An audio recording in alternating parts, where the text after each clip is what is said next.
So, John, before we get started, I had a request from the GameSpot Live guys. Uh-oh. If you would do a little GameSpot Live shout out. Oh, yeah. Like straight into the camera, just be like, what's up? This is John Romero. You're watching GameSpot Live. So, or whatever you want to say. GameSpot Live? GameSpot Live. Okay. Let's call it. Go ahead. Okay. Hey, what's up? This is John Romero, and you're watching... looking over at you. Okay, ready? Yeah, go ahead. Hey, this is John Romero, and you're watching GameSpot Live. Cool. Is that bad? Good. That was good. No, that was good.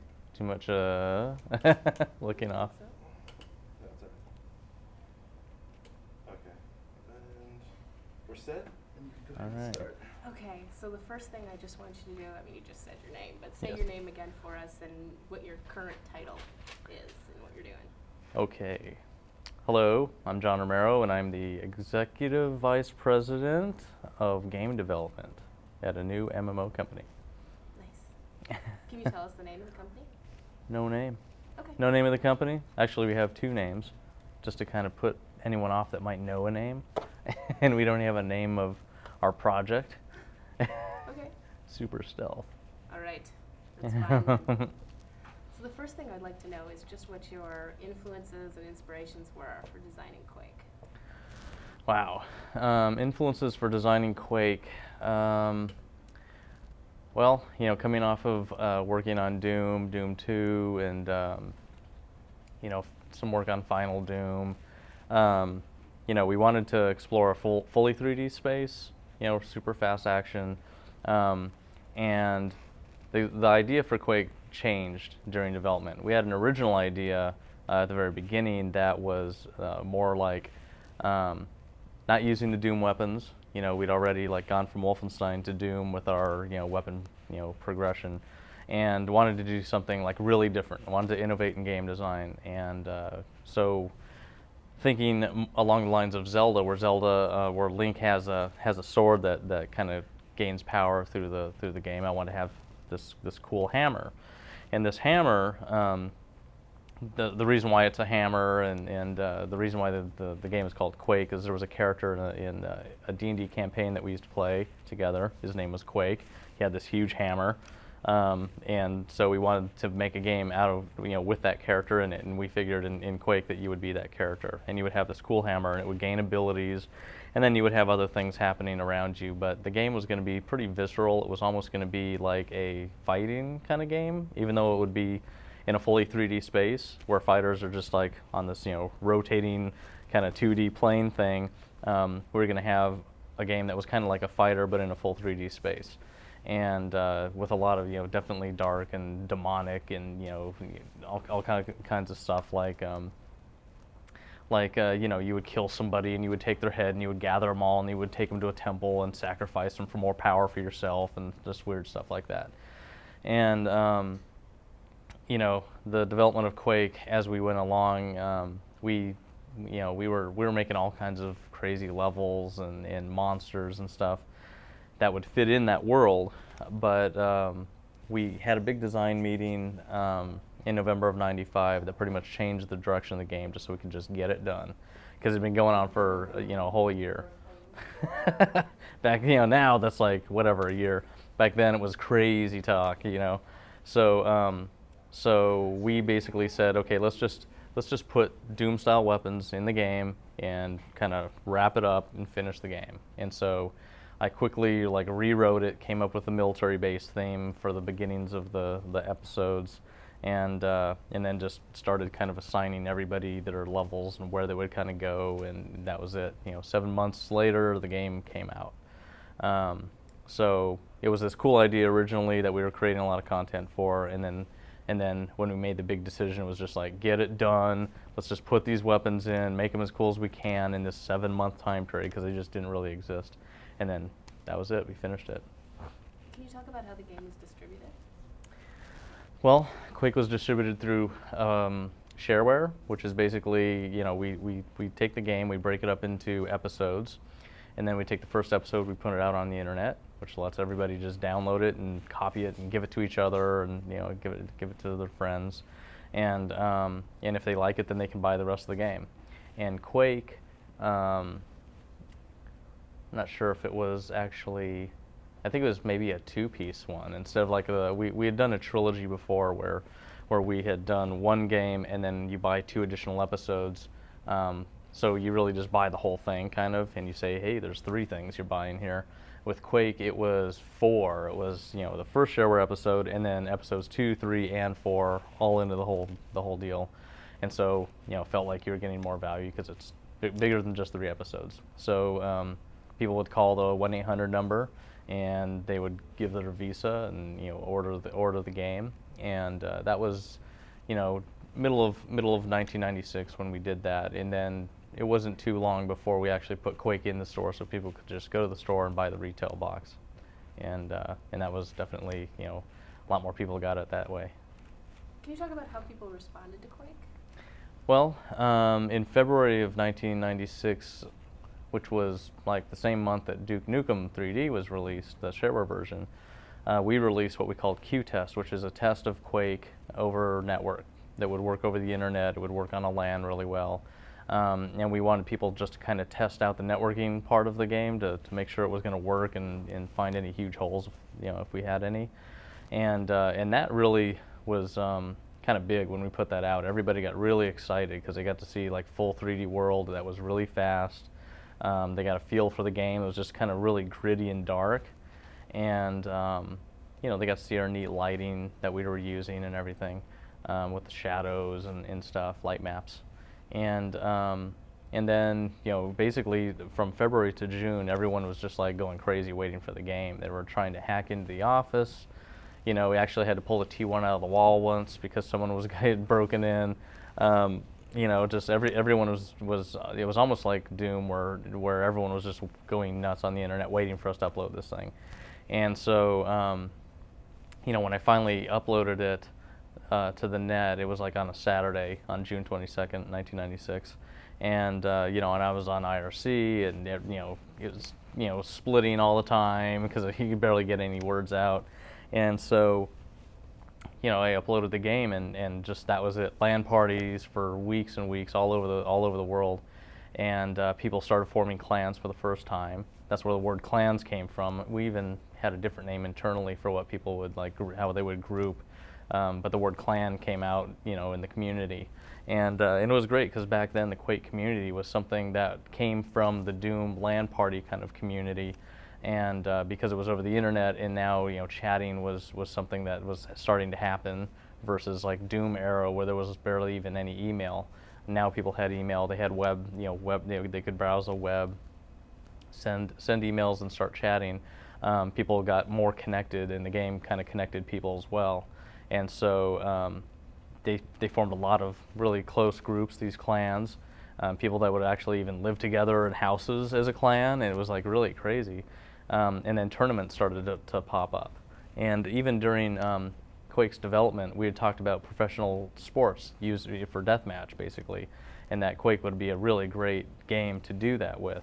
And we were actually talking to some people that had the same idea that wanted to do this. Set up these huge arenas where people would come in and just have these huge tournaments. You know, esports has been going since, you know, say, you know, 1997 until now, and it's getting it's huge now. It's great to see where it's gone because that's kind of what I wanted to do. It's, you know, deathmatch is so intense that it should be a sport, and you know, it finally is. But yeah, that's you know, that kind of helped give rise to esports, which is its own huge segment. Clans have gotten huge. Now we have these, you know, it's moved into Counter-Strike, which is, you know, based off the Quake engine, and it's all over the place.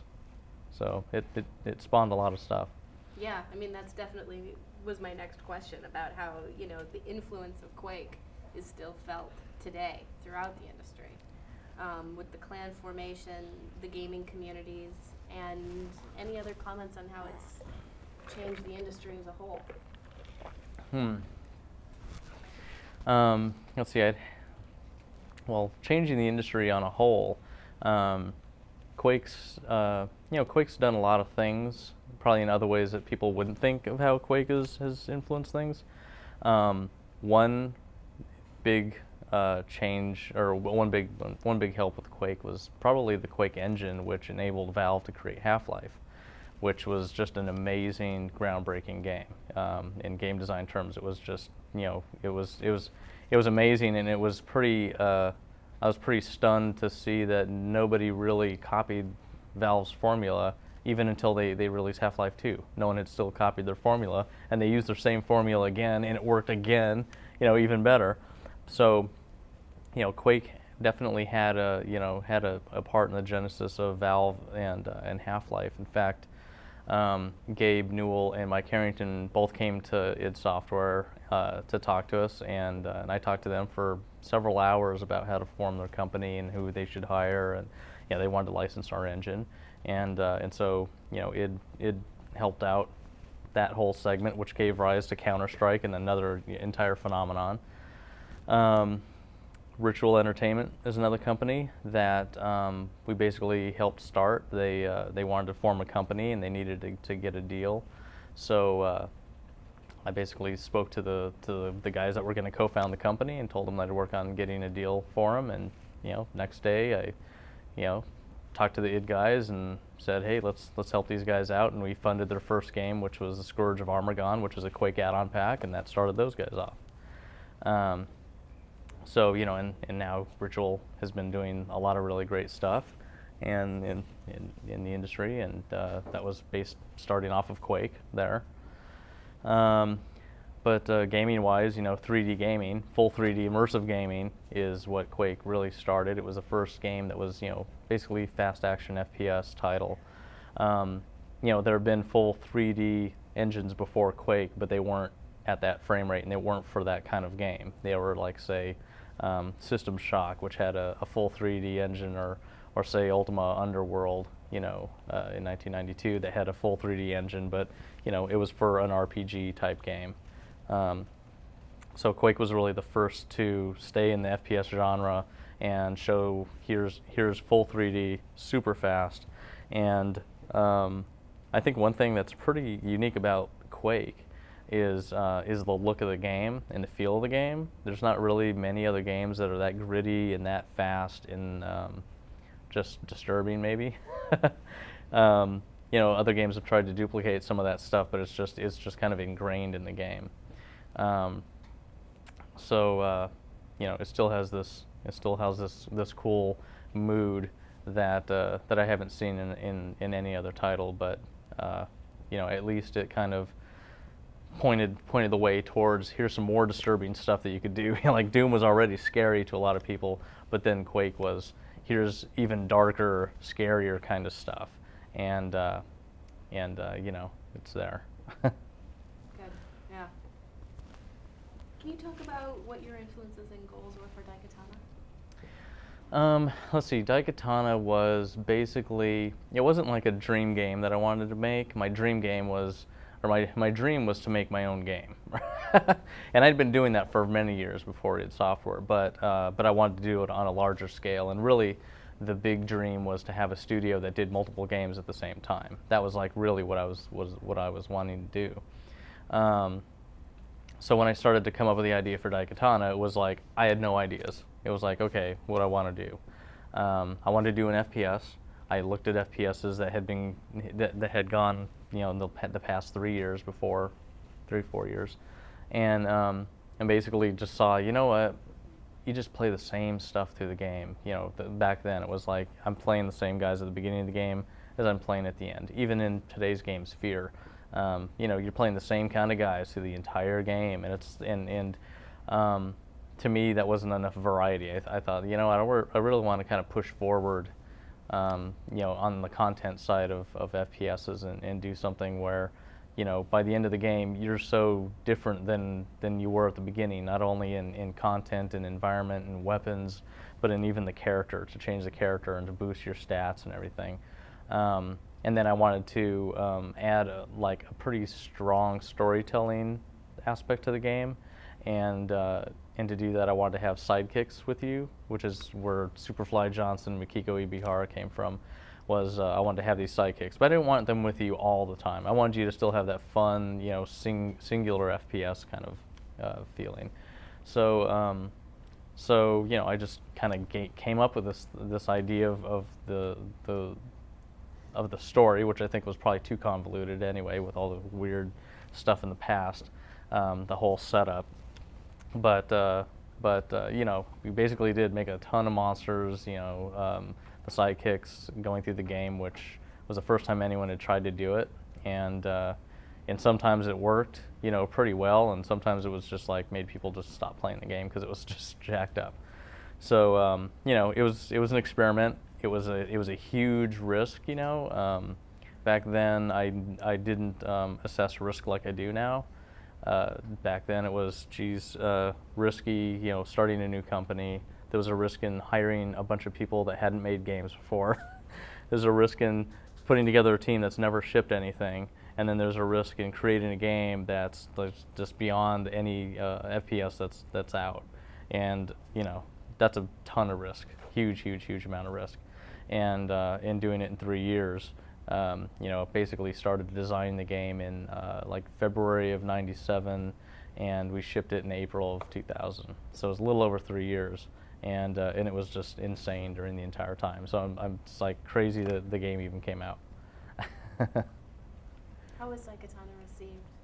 Daikatana just got thrashed in the media.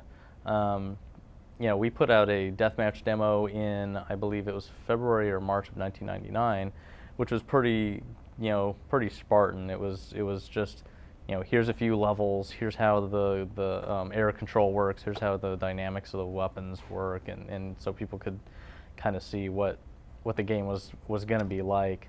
And that was only, I think, 4 or 5 months after most of the development team walked out on the game.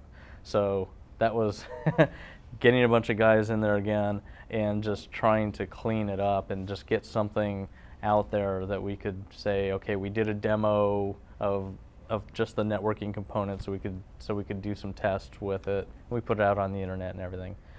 And you know, even today, I have people that just love the game. They are just diehard Daikatana fanatics.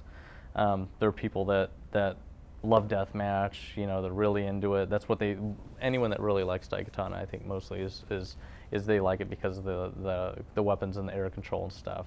But you know, the majority of people just didn't get to see the game just because they read really bad reviews because the first level was not something that people were happy about. You know, mosquitoes and frogs, and you know, they didn't really care that it was part of the story. They just didn't like the fact that they had to aim down and up, and it was kind of tough for the first level. At the beginning of the design of Daikatana, my goal was to make an expert FPS, not to make a mass market or casual gamer type FPS. It was to make, okay, everybody's played like the most hardcore Quake, you know, deathmatch. You know, here's an FPS single player that's like really tough to play, and that was like bad, bad idea, and also, you know, upsetting everybody with the John Romero's about to make you his bitch ad was, you know, people didn't take that as humor. They took it as, oh really? Really, you got all this money and you're making this game and everything, you know, screw you. And, you know, so they just jumped on us. And, you know, I can totally understand why too. It was just, you know, it was just dumb. It's crazy. And, you know, I won't be doing that again. So can you talk a little bit about what you've done since then with moving into mobile games? After the Dallas office of Ion Storm was shut in like August, the beginning of August of 2001, I started a cell phone gaming company, like really mobile game company. It wasn't just pure wireless, because we did some casual games on PCs and Macs and Linux and stuff.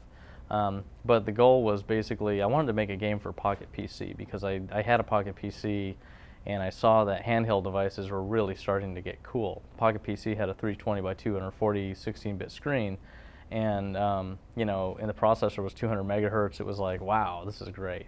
So so I wanted to make a game for it, and and I knew that cell phones weren't far behind. So basically, co-founded this company and started making a game called Hyperspace Delivery Boy, and I had not coded in 5.5 years when I started the company, but my goal was to code all the time. I was like, you know, I'm getting back into this game production thing. the entire time of Ion Storm was all management stuff. And I did do a lot of level design cleanup kind of work, but no original level design, and I didn't do any coding. So you know, I'd been coding my entire life, so I was like, okay, 5.5 years, that's enough. So start the company and basically learn like crazy. Learn the Win32 platform, you know, SDK, learn Pocket PC programming, design the game. You know, Tom Hall was designing as well. You know, design the architecture, learn the hardware of the Pocket PC, just everything. Make the whole game. You know, it was insane work, but 4.5 months after the concept to ship is how fast we got this game done. And then right after that, I started working on the PC port of the game, which is like, all right, DirectX. Now I get to learn DirectX. So I did the PC port, which then led to the Mac and the Linux ports. We even have a GBA version of the game. So it was like, we were all over the place. Then we did a casual game called Congo Cube, which is like this really fast action, like mega bejeweled type thing. It was all in a jungle setting. And that game was really, really cool. And that one got published on Real Arcade as a casual game in that whole casual space, and did a Pocket PC version, which is pretty cool. In addition, we were publishing other people's games through our company. So we had taken a PC game called Baseball Mogul 2003, and we put that in Walmart, and we got it out there. And we also were publishing other guys' Pocket PC games and then cell phone games, and just like, so we were doing all kinds of stuff. We even did a Game Boy Advance game it was called Cartoon Network Block Party, which is in the stores right now. And basically we did that for Majesco. So we got to do some programming on the GBA, did Red Faction for the N-Gage, which is pretty much the, you know, full 3D game on a little bitty cell phone, and it had the first wireless deathmatch that anyone's done. So I got to do that as well. So yeah, just all over the place with the mobile stuff and little games. It was really fun to just work on a whole bunch of little stuff, quick projects. And in the time that Monkey Stone was all around, basically from mid 2001 until the beginning of 2005, 4.5 years, we'd published about 15 different titles, I think, or SKUs of titles as well as titles. So you know, that's pretty good. That was a lot of stuff. And then I moved Monkey Stone over to Midway and had them work on Area 51. So they did the deathmatch, the whole multiplayer deathmatch side of Area 51 for the PS2. And then we got everybody jobs. I hired some of the guys on my Gauntlet team.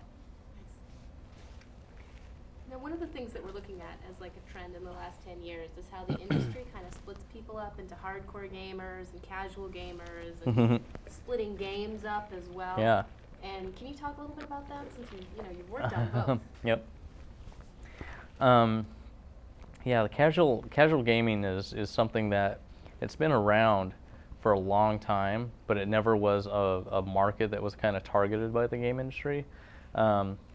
You know, even going back to like say 1981, you know, cribbage games on the Apple II. You know, lots of people played these games. You know, Sierra was doing a lot of the Hoyle kind of games, and even with the advent of the Microsoft Gaming Zone in I think 1996. Lots of people were playing spades and hearts and tons of card games online. This was the entire casual field. Tetris was really the game of casual games. That was like the first real game other than all these old card games. It was like the first thing that everyone could kind of easily pick up and start playing. And then somebody hit on the match 3 concept, and Bejeweled was the biggest and best of all of those, and it's pretty much led that segment, the entire segment, and there's lots of Zuma and all these little games, Diner Dash, and everybody's like copying each other. The market is huge, the concepts are few, and everybody's piling on, and with Congo Cube, when we did our Congo Cube game, we wanted to do hit that market, but with a different kind of like arcade spin than the make a move and see what happens kind of thing. We wanted it to be real time and crazy, and so we kind of did our little different thing in that market. But but casual gaming is it's a huge market. It's bigger than, the game industry just isn't really aware. They're too focused on really hardcore, cool games that hardcore players play, and not what their mom would play or what their their parents, whatever, would play. But it's a massive market out there. There's a ton of PCs, and it's great to see that market. But that's basically, there's casual games. Adventure games are kind of somewhere between the hardcore and the casual. They're still around.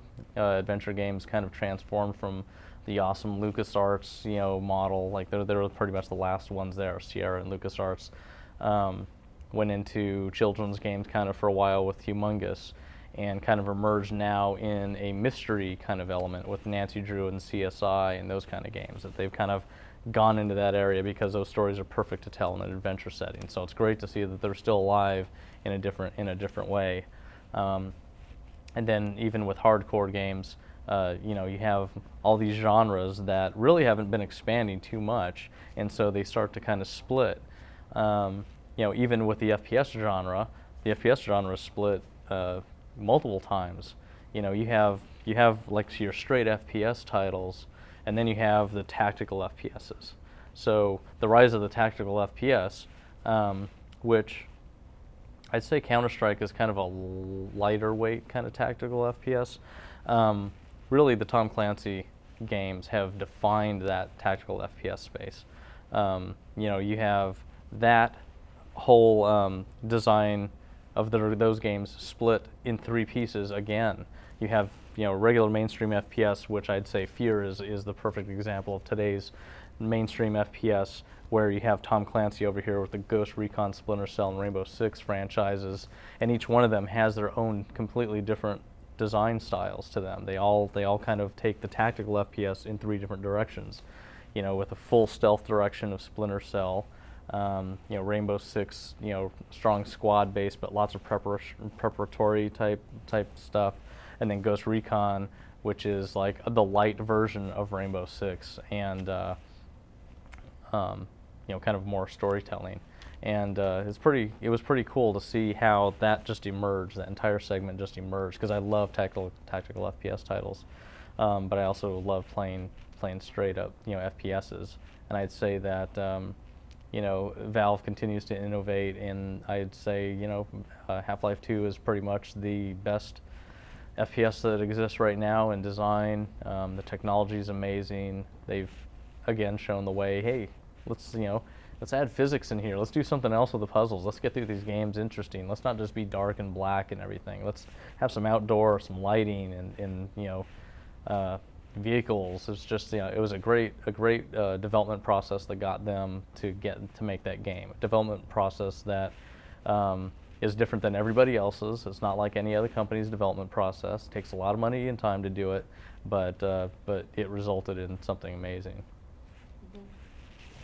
What attracts you to MMORPGs? World of Warcraft, pretty much. MMOs are they're basically what came out of the beginning of Quake with the whole internet gameplay. You have these games that are kind of in the middle ground, join Ops and Battlefield, and games that are like large multiplayer games, but are not quite MMOs. Where you have just thousands and thousands of people online. MMOs are, I believe, going to be what a lot of games on the PC are going to be like in the future. There's still going to be games that are single player with some multiplayer components, just because budgets are insane on MMOs, and so not everyone can do MMOs, but they're just like one of the most compelling kind of games out there. That's something that you invest your time in a game, and it doesn't have to go away because it doesn't end. Versus any other game where people are starting to get tired of paying $50 for a game, and 15 hours later they're done, and it's like, wow, I just blew $50 on this game that was kind of cool, but not really. And with an MMO, you get a game that's continually being fixed all the time. There's a live team out there. They're continually fixing bugs. They're balancing classes. They're addressing problems or finding, cheating, people plugging the holes in for cheating. You know, it has an economy. There's tons of social interaction.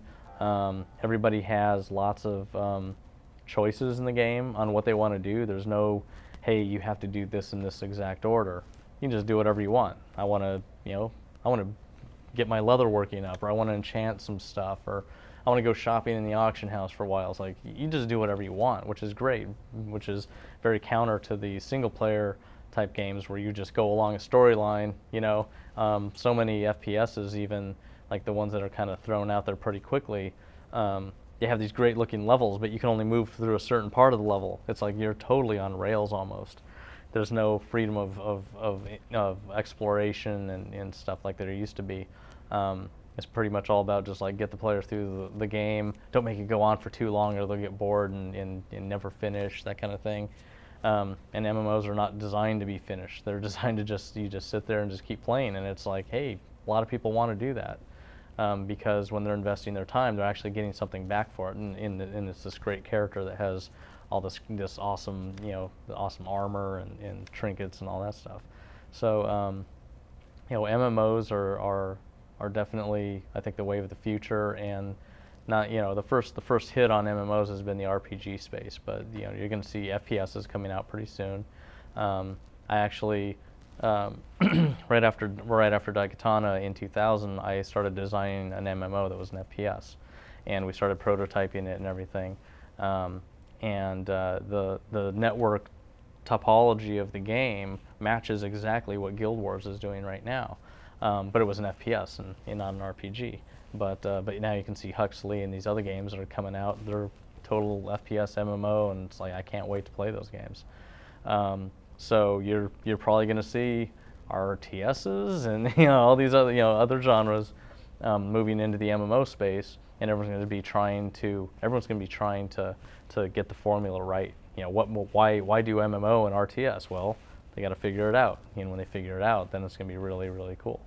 So I think you're going to see a whole new set of segments out there. There's going to be the MMO segment splitting again into all the different genres. So be prepared. What else do you see in the future? Well, I don't see very far into the future.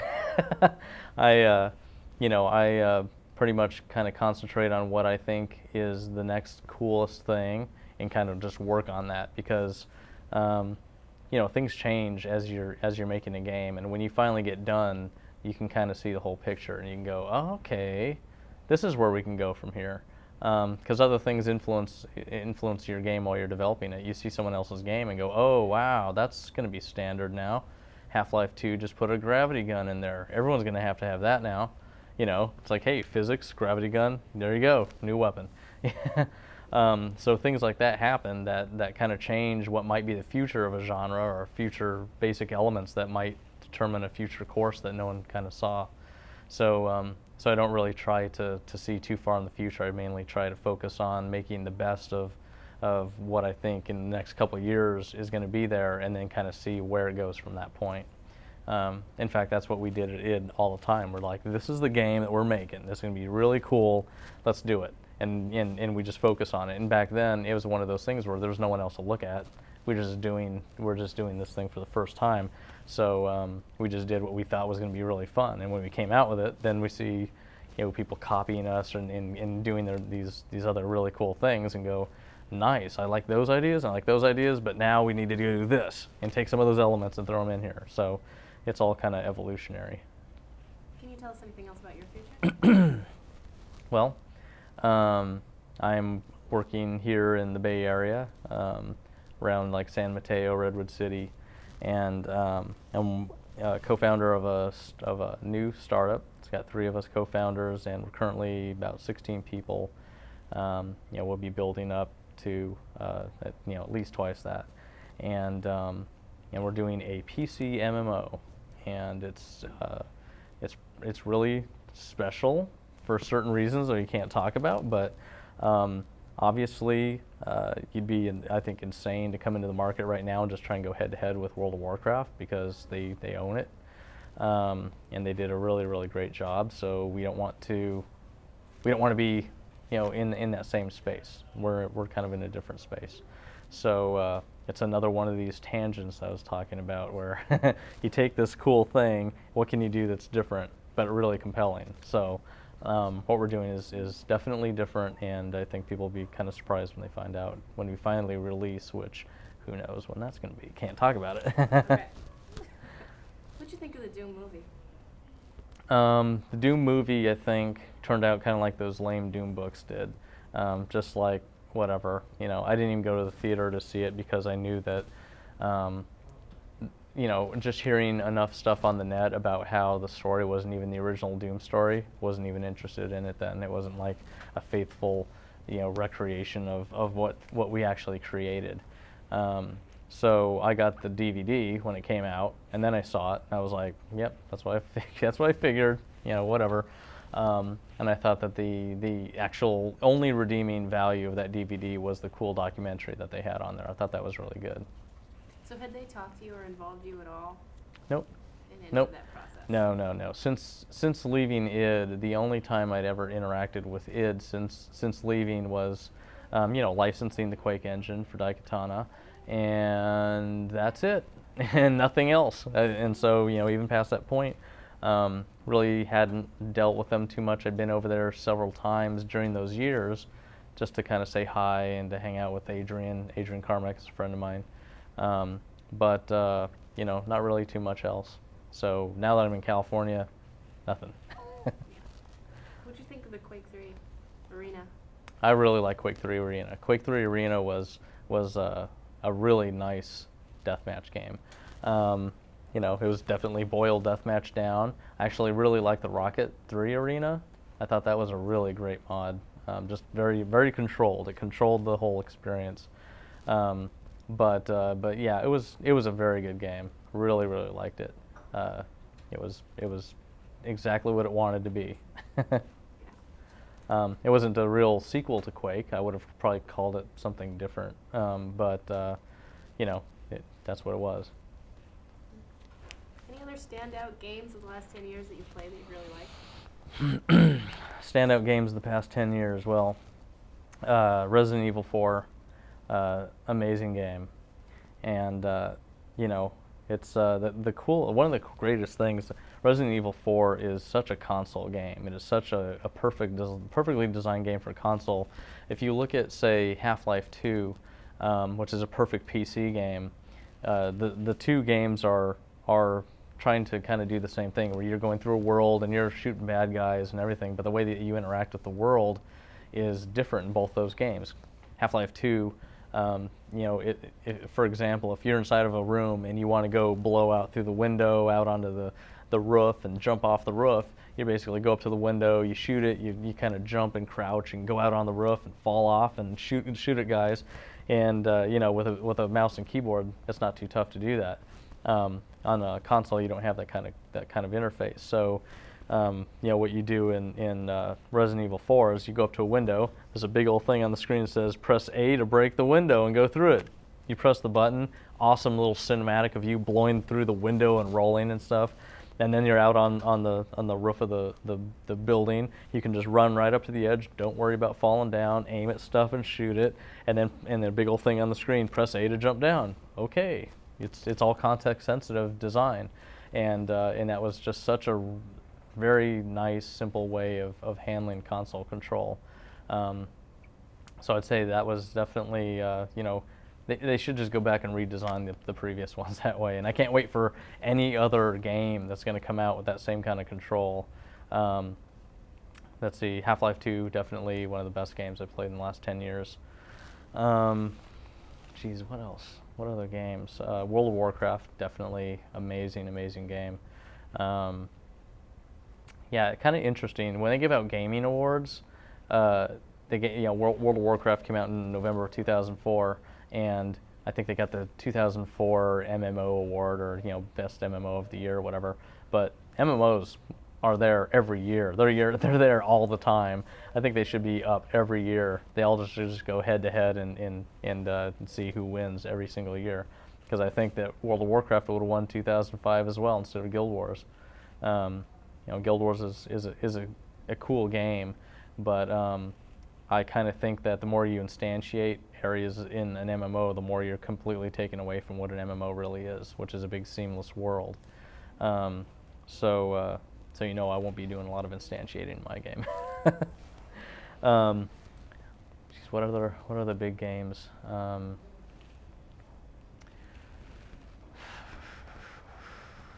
know what? That's the end of this tape. Tape done. Cool.